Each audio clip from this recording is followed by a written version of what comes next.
Clay is the CIO of Orthofix, a leading global spine and orthopedics company with a comprehensive portfolio of biologics, innovative spinal hardware, bone growth therapies, specialized orthopedic solutions, and a leading surgical navigation system. Their products are distinguished in 68 countries worldwide. Headquartered in Louisville, Texas, with primary offices in Carlsbad, California, and Verona, Italy, their combined company's global R&D, commercial, and manufacturing footprint also includes facilities and offices around the globe. Aiena began his career in 1999 with the United States Marine Corps as a communications officer and deployed during Operation Iraqi Freedom. Before joining Orthofix, he was VP and managing executive partner at Gartner, the CIO at Stonegate Senior Living, and served in various business and IT leadership roles with Stryker. Aiena graduated from Texas McCombs School of Business with an MBA and from the United States Naval Academy with an undergraduate degree in computer science. Wow, I would come to listen to you talk just about anything with that pedigree. But first of all, I want to be the first among the board members and our special guests to thank you for your service for our country. Very much appreciated. And I know you have several other veterans on your staff there at Orthofix too. I appreciate it, Mike. Thank you. Yeah, so Clay, I'm going to take my slides down and bring yours up, and I can move them forward for you, or you can, whichever way you want. I got it. You're ready to go. Awesome. Well, thanks again for having me. Really excited to be here at Lone Star, AITP Lone Star. I was involved in the organization years ago with Mike, and it's nice to be back and talking through this. This is a really interesting topic for me. I think this is something that has evolved quite a bit. And I'm going to selfishly bring in some things that I'm going through within Ortho, and maybe a few personal things here. But digital experience and leadership, as you can tell, we've got that military background. I'm deeply interested in leadership. I love technology and how it can really help add value done correctly within an organization. So just a lot of cool topics. We're not going to get really far in the weeds. Everybody's probably worked all day. Maybe you're having a cocktail at night already. I haven't yet, but this will be a really fun conversation and certainly open for discussion or questions toward the end. But let's jump into this topic. And again, I'm going to start with something that is personal and is basically based on a trip I recently had with my son. My son is going into his senior year at DBU here across town in Dallas, and we went out for an off-roading, his first real off-roading event out in Colorado. Beautiful area. Highly recommend you go. You don't have to off-road. It's a little scary, but it's a lot of fun. And I took this picture, and it dawned on me as at the end of this was such a great, simple example of a digital experience, encounter, in something that you wouldn't normally see. And this is a picture on Imogene Pass. It's a unique scenario, which I'll kind of talk about a little bit here. You can't quite tell. This is actually a few seconds after I had engaged what's called the sway bar disconnect, and it kind of rested the Bronco back down. It's still a couple inches off the ground. This was his first opportunity to get a little bit off, to have one wheel high off the ground, and it scared him. He was freaking out just a little bit, but it was under control and we were okay. But we didn't have that control immediately, and I'll just show you a little bit why, and a little bit of the digital transformation that this has gone through. On the picture on the left, it's hard to see, but kind of buried in there, there's a bar with a cotter pin in it. And you used to manually, or a lot of applications now, you would manually remove this even today.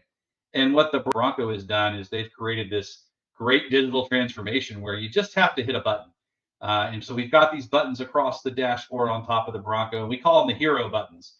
You can press any one of these and instantly your Bronco will just do anything, right? Climb any mountain, ford any river, whatever. And one of these buttons is the stay bar disconnect that would allow you to have some flex in the wheels and not have that wheel dangling in the air and feeling like my son said, we're about to flip off the mountain and tumble to our deaths, which is what went through his mind. So unfortunately, me as the leader in the situation, I forgot which button it was.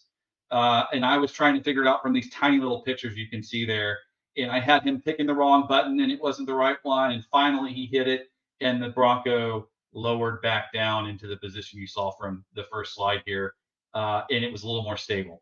So, just an interesting experience. It's digital. They transformed it, but we couldn't quite execute on that in the time frame that would have been smart. Actually, if I had it implemented before we left, that would have been a better leadership. So we're going to talk about digital transformation, digital experience, and leadership and how that plays in.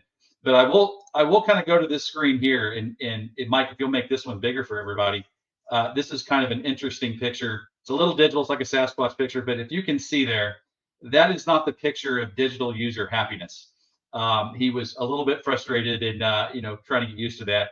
And if you've been in the IT world, I probably have some of my IT team on this, maybe even some of our business partners. We've seen that face before. We know it. We know it well, and we want to have happy digital users. This was not the case at this point. I promise you, he was smiling more later on. But let's just dig into this a little bit, right? So, simple example: we live in a much more complex world. We have a lot going on, and why does this matter? And this is something I've been thinking about for a couple of years.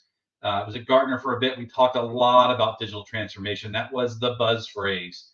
But it wasn't just that. People were actually doing this. And I would say certainly over the last 10 years, every methodology was out there. I think people have been doing this for 15 plus years, automating anything that was manual. I see it manual. I see it's inefficient. I want to transform this. And so that was the push. And now you've got AI taking over that hype cycle. Complexity is just everywhere. But what I would submit to you is that getting the value on those investments and having all of that complexity with that digital transformation that we've all just been really good at, you got to be careful because it's really more about that experience and how your users can maximize those tools. How simple is it for them to use? How quickly can they get their Bronco or their off-road vehicle back to a safe place and not get frustrated, right? So practically, I think we're in a phase right now where if we're not careful, we can have end users that are overwhelmed in the change involved in that and the clunky experiences there. A couple of stats from Gartner I think are just really interesting, right? 74% of employees think I'm going to produce high quality work. I can get the job done, maybe I'm inefficient, but high quality work is what we're after, maximum value.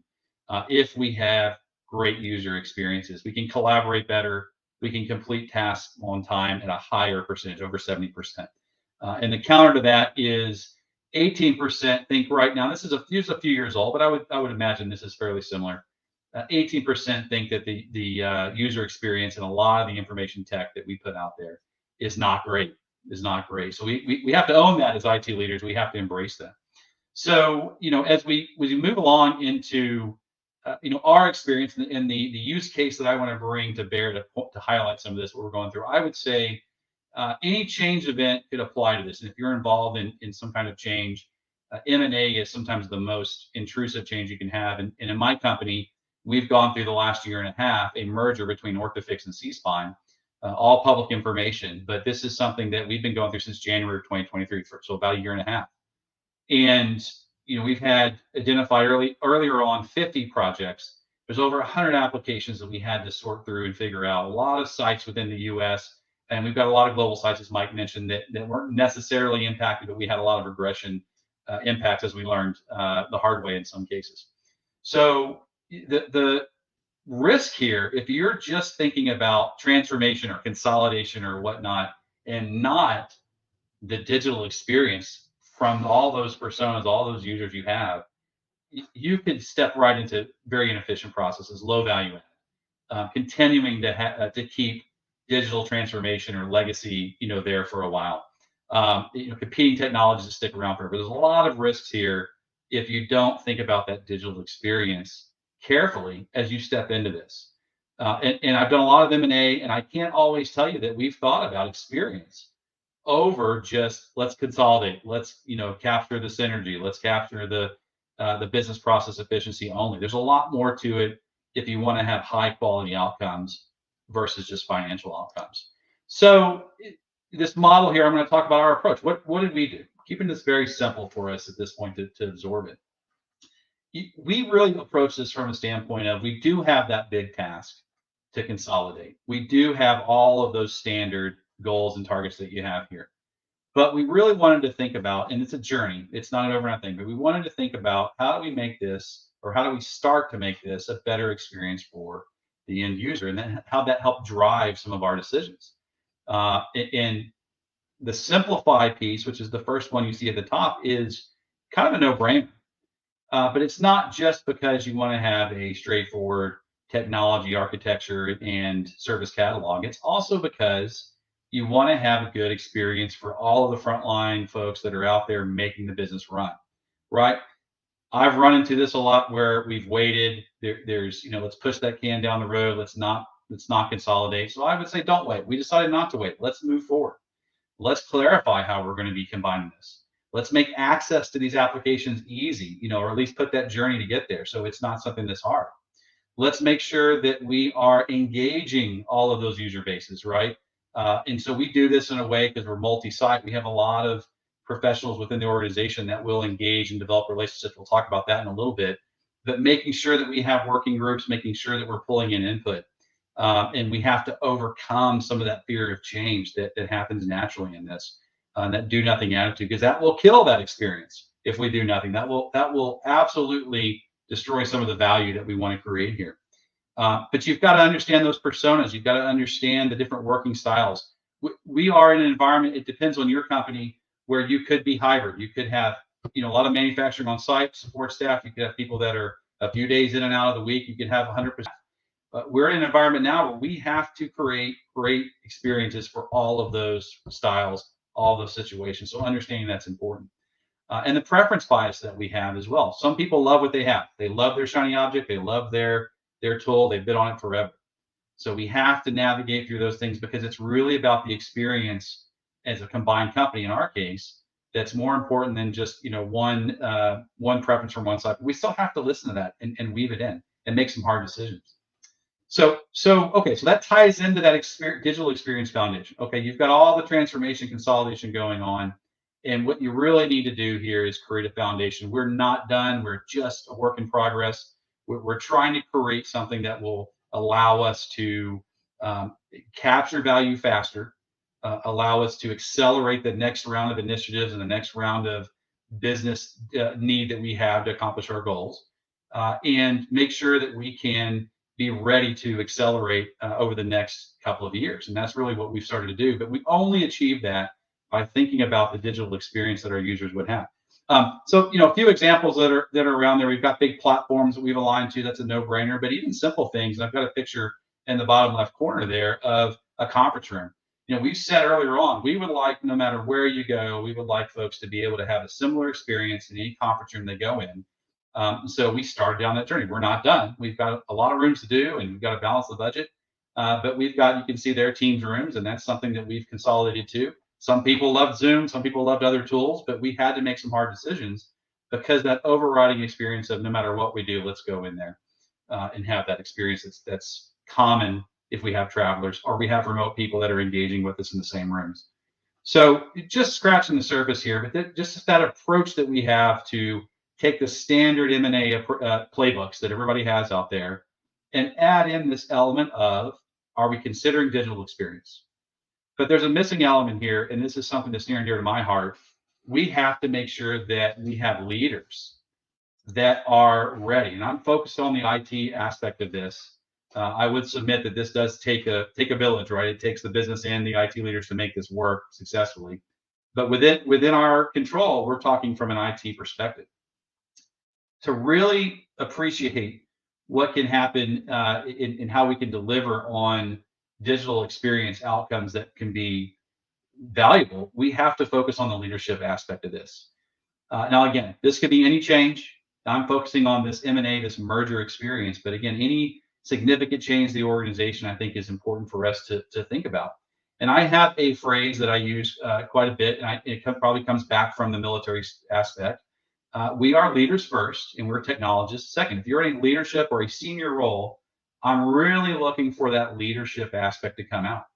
If you're going to drive, even baseline digital transformation, that you want to step into that heightened area of digital experience and great digital experience, that's going to take a lot of leadership, a lot of influence, and making sure that you can, drive that change in a decentralized way. So, as we think about where we focused on from an IT perspective, one of the first things that we want to do is make sure we're prioritizing alignment with leaders. I'm going to give a shout out to Mike here in a bit from his what he did with us to help us achieve this. But we prioritized not necessarily the technology first, but it was building trust, building relationships first within our management group, and then certainly expanding that out in that multi-site environment. And we've delegated because there's trust built there, right? Not easy to do. It's still a journey, like I said, but it's something that we wanted to set as a foundation, and then receive that input into that group from all of our SMEs. Help us to make those decisions. So a lot of risks here if we don't address the leadership aspect of a big change, of trying to do digital transformation, of trying to achieve a great digital experience. Okay, that mistrust, the slow adoption, the hey, let's go do something else because we don't really trust what's going on here, or we make a decision that no one really follows practically down at the right level, and it's being undermined. We want to make sure that we focus on that first. So again, our approach, work in progress. I'll never claim that we're done and we've solved all of this. What we've really started with very early on, and this is where Mike's relationship really came into. I asked him, hey, could you come out and help us with a challenge? And that is, we have merged an IT group. We have a lot of new leaders that are getting to know each other. And this was early in 2023. We did this very quickly. And we set up a workshop and we got everybody out here to the Dallas area. And we started immediately talking about goals, their motivations. Mike calls it the coat of arms. We had allocated, just for reference, we had allocated, I think, 3 to 4 hours to do that discussion, to go through coat of arms. I think we ended up going 6+ hours, and we were not talking about technology. So think about that for a second. We had a expensive meeting, right, with a bunch of technology leaders from around the globe. We brought in international as well. And we spent 6 hours not really talking about technology, but talking about our goals, our motivations, things that are important to us. And people opened up. People opened up. And Mike and I think, were a little surprised with how much people opened up. And I was really proud of the team for doing that. And so that was just a pivotal event for us. And then we did a follow-up this year, a year later as well. And we talked about values and aligning. And I can't just say how important it is for an organization to not just focus on some of the technical pieces or the process building pieces, but to really focus on the relationship piece before you jump into some of these hard things that we have going on. So another thing that we really focused on doing was some fun team building and some core leadership. Again, not necessarily technology, but we started to step into, all right, here's the challenges that we have. We've got to solve those 100+ applications. We've got to engage with a lot of process, alignment discussions that are happening with our business teams. This is all public. We've had a lot of kind of leadership changes and whatnot we've had to deal with, and we wanted to make sure we had some core relationships built internally. So we're really happy with where we started, laid that foundation. And that second bullet around driving alignment is what was enabled by that. We moved very quickly to try to get to some decisions. Listening, a lot of sessions from everybody to understand where we want to go, pro and cons, psychological safety to really hear that out, and also again tie it back to that digital experience. What are the users? What are the business peers? What do you need from this site that's different from this site? How have you worked in the past? What's worked in the past and what works now? Bring all of that in, and let's make decisions around where we want to go, and really start that discussion. A key aspect of this is when we make that decision, again, because we've built some foundational trust, when you leave the room, whether that's a virtual room, a Teams room, a Zoom room, whatnot, we are all aligned. And the expectation is we're going to promote that decision as a team when we leave the room. Really important aspect of that. And I would submit, if you think you're going to be driving some great digital transformation and certainly promoting a great experience, if you're aligned and you're an ambassador for that, that is going to be something that's really going to help that. So we sent everybody back out to the teams, and that's the empower part there. You really, for our model, we embrace a business relationship management model. And I think this is something that we continue to mature and we continue to drive. But I can't do it all from my seat. I'm not in every site. I'm not in every meeting. This has to be delegated out to where those relationships are built based on those values, based on, the goals and the strategies that we've laid out as a cohesive team, and again, I'll use that word, ambassadors, have our leads go back out and be ambassadors for that within the organization. It's a journey. And I will tell you that there are individuals within IT that are very good at this. And you know what I'm talking about. You have people that are very good with the technology, very good with the relationships, and they can bridge that gap. And they are tremendous influencers in an organization. But you have others that are tremendous at technology that struggle with that relationship piece. And I think we've had to kind of work on those skills, and that's a good skill set to grow if you're going to be a future leader in IT, for sure, and a business leader and an influential leader to help drive that. So that's an important element to making sure that we can realize what that looks like. You can see a couple of pictures in there. One of those has got Mike going through his coat of arms. Servant leadership, I know, is one of the AITP fundamentals. I believe in that. That's a Marine Corps fundamental. So I think Mike went first. I may have gone second. We went together. And then you see some of our leaders just really digging in and collaborating. We're not planning a project. We're not working through, the architectural decisions in those meetings. It really was building trust. And then when we got to those meetings, when we had those many, many, many meetings, we were able to then drive those solutions, put a plan together in a reasonable time frame that worked really well. So again, I just can't emphasize enough that just because you're in technology does not mean you should ignore the leadership aspects. We should be leaders first and technologists second. So just going to kind of wrap up here. I told you guys that my son, there he is. He did smile at some point. He had a great time. He had that one, maybe he had maybe 2 or 3 scares in those areas, and it was good character building. But I think that was over 13,000 feet. He's either smiling because he's happy or lack of oxygen. One or the other is up there. But he had a great time. We're a year and a half into our merger. We have, again, I kind of was giving you guys some of the beginning and what we were doing. We've completed 4 integration projects. We just completed a massive amount of projects in the last month in July with our ERP consolidation. We've done a lot of these others as well. And they're hard, they're challenging.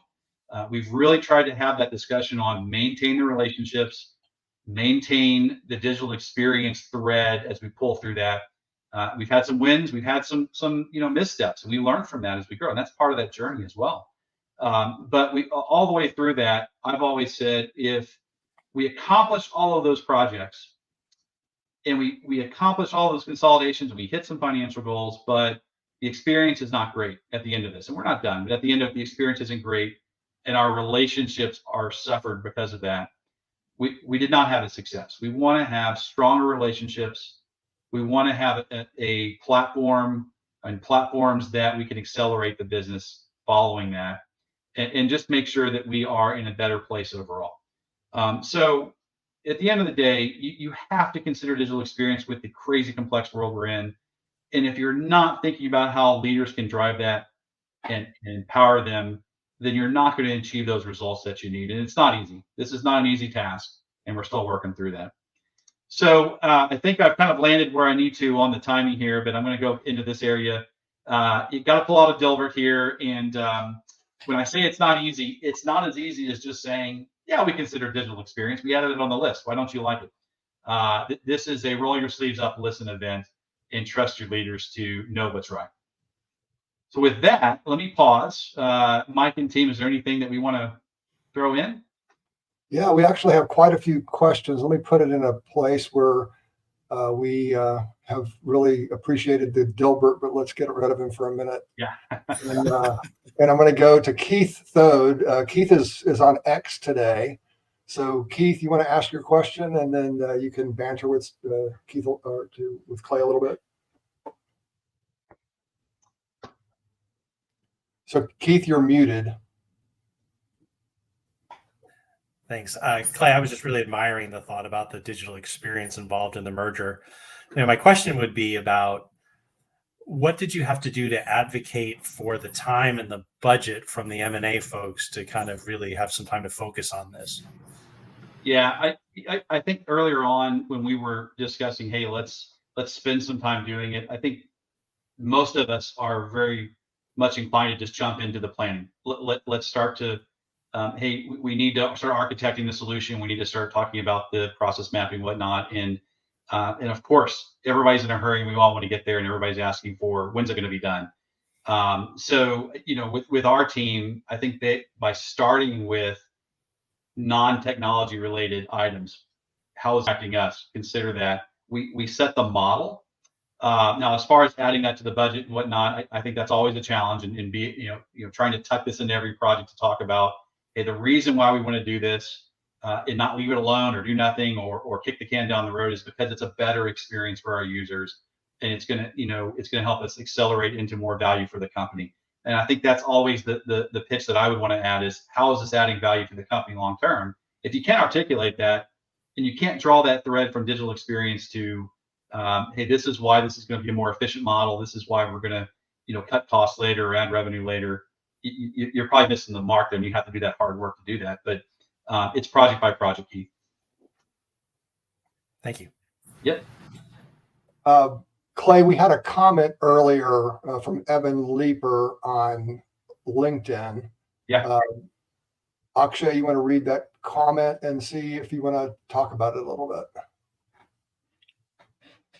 I think it was point and not for. Yeah, I can see it. So it's really about that. When you leave the room, you are aligned with that decision. And I will tell you, I've had a lot of discussions with leaders. This is part of the reason why I think you get micromanagement sometimes. Hey, we all talked about this. We knew there were some people on the team that were not on board with it. Okay, maybe there's more discussion that has to happen. Maybe you need to say, hey, maybe you haven't created an environment that allows people to speak their mind. And one of the things that I told everybody when we were, earlier on with this is, I know you love your babies. I know you love something you've been with. Maybe you don't. Maybe you like what the other company has. You are free to speak your mind and defend and promote a technology, a process, whatever it may be, in this time period. And I want you to, please get it out. But once we do that, and once we evaluate it, we have to make a decision. And sometimes that is because it's a better experience. And sometimes it's because we can't afford two applications and doing the same thing. And so I think if you don't spend the time to do that up front, then you're going to miss it. Now, the leave the room piece, I got to be honest with you. If you don't spend the time to develop leaders and develop trust, and have people know that I'm going to support you if you run into something that is a challenge and you're getting challenged in your decentralized model, that'll fall apart, right? So I think the fact that we spent a lot of time, and Mike helped us with this, building that trust allowed us to say, when you leave the room, let's be aligned. Let's promote this in private. Let's not naysay it, at the water cooler or at the bar that night. It's good comment. Thanks, Evan. Yeah, absolutely. Thanks, Evan. So I think I'm going to go to AITP Lone Star on the Facebook side. So Brian Howard, can you ask this question? You bet. What did you do as a comms officer in Iraq that translates to what you're doing leading IT now? Yeah, you're taking me back a little bit. Yeah, so I got out of the Marine Corps in 2005. I deployed in 2003. There's so much. There's just so much. Look, some people that have worked with me that have heard me say this. No one's shooting at us right now, so let's focus on this crisis of the day, of the minute, and we're all going to go home at some point. We're going to have dinner with our family and whatnot. And it's going to be fine. So I think there is certainly a calm under extraordinary situations. When you have an outage, you have a project that's going sideways, you've got a big go live. I think you just remain calm. Quote unquote, no one's shooting at you. I've done IT in the middle of the desert. We had Dell laptops, plus we had all the tactical equipment and your firearm at your side. It's a bit surreal. But if you've done IT in that environment, IT in Louisville, Texas is serious. We take it very seriously, but you approach it calmly. And I think that allows you to problem solve better. I think it allows your team to realize that we're going to solve this. We will solve it. We will come to the conclusion, and we will high five at the end of this. And I think that's helpful as well. Awesome. Yeah, the everybody gets to go home and go to dinner part is a pretty. Yeah, that's right. Yeah. So Akshay, this is one from LinkedIn. I think you asked it, so I'll let you go for it. So Clay, a lot of folks joining on this presentation of yours today are coming from a sales or you always servicing the customer end of the day, right? So the question is, how do you ensure that that entire digital adoption journey through M&A improves the customer experience? Yeah, I hit on a couple of things there, and we could, you could spend a long time on a lot of these points. And I mentioned this before. The digital transformation in an M&A, the core of it is just consolidation, right? Picking the right platform that's going to support the in-state process, et cetera. And that's that's an exercise that's in any M&A playbook. But how do you ensure it improves the experience? That's where I think the hard work is. That's the point I'm trying to make is you have to include other aspects, understand the personas, understand the working styles, and build that into the project discussion, right? Because if you don't, what can happen is I had several people approach, this probably happens at any M&A. Hey, can we just stay on what we're on and not change? Because this is kind of a good experience for my team. And you're looking at this holistically and realizing, no, this is not going to be a good experience for the combined team, right? So we have to consider and challenge tactfully the right thought around what's the in-state experience going to be. But you have a lot of preference bias in there, and I think you just have to add this into your project. Have the hard conversations up front. That's the ensure part, because if you wait till the end, it's too late. The money's spent, and it could be years before you address it again. I've been in those companies. We did not want to do this within this organization. I think the last comment / question I'll bring is Chris Adams. He says, "Great job, boss. Remain calm. Nobody shooting out has always stuck with me." The other one, and this is interesting based on your thing about trust. Maybe you could talk about that. Choose carefully who is in a foxhole with you. That was the other. So yeah, Chris has heard me say that because Chris is a good friend, and I'll say Chris and I worked together when I was not in IT. I was a business leader at Stryker. Chris saved my bacon so much. He knows this. I've said it to him a million times. Insanely smart individual and somebody who does not give his trust easily. You have to earn it. And so he was working with me in a technical role at Stryker, but not IT. It was supporting operating rooms and keeping them running. And that was a insanely stressful job. And I think that is right after I was in the Marines, actually. And so that stuck with me then. No one was shooting at us. And you've really got to make sure that you know who you trust and who you're working with. And sometimes you can't choose that. You get paired, you get put with teams. And so what you do is you try to create that trust, and you build it, and you put them in situations and cross-functional projects, and you put people together, and you help coach them through that to where they can build that trust. Sometimes that works, sometimes it doesn't, but I think that you've got to try to do that. Mike, we tried to recreate that artificially in a short amount of time, but then following that, we very intentionally, try to organize that to where you can get people to build that. But appreciate that, Chris, man. Yeah, we would always fight in a foxhole together any day. Absolutely. All right. Well, thanks very much, Clay. Really appreciate the excellent presentation, thoughts behind it, and active answers to the questions for those that had them. I'm going to look one more time, just make sure. I think we do have one more question. Sorry about that, Brian. I'll answer it quickly. Be good. Yeah, I was just, my question was, you spent so much time in the healthcare industry, and are there some inherent challenges with that industry that makes these digital transformations even more complex? Yeah, well, one, the stakes are high, I would say, right? So we just finished an ERP. I won't say finished. We are still stabilizing. Are you ever finished? I'm glad you said that. Which version, right? Yeah. Yeah. So we consolidated. We still got a lot of work to do, right? And we're working on that. But the stakes are high, right? And we have those conversations all the time around, look, our shipments are critical, right? They are supporting a surgery on the table. This is your aunt. This is your mom. This is one of your, it's right. You always have to think about that in this industry. And it's why I love this industry, by the way. I've done healthcare. I've done med device quite a bit, mostly med device. And what we do has high stakes.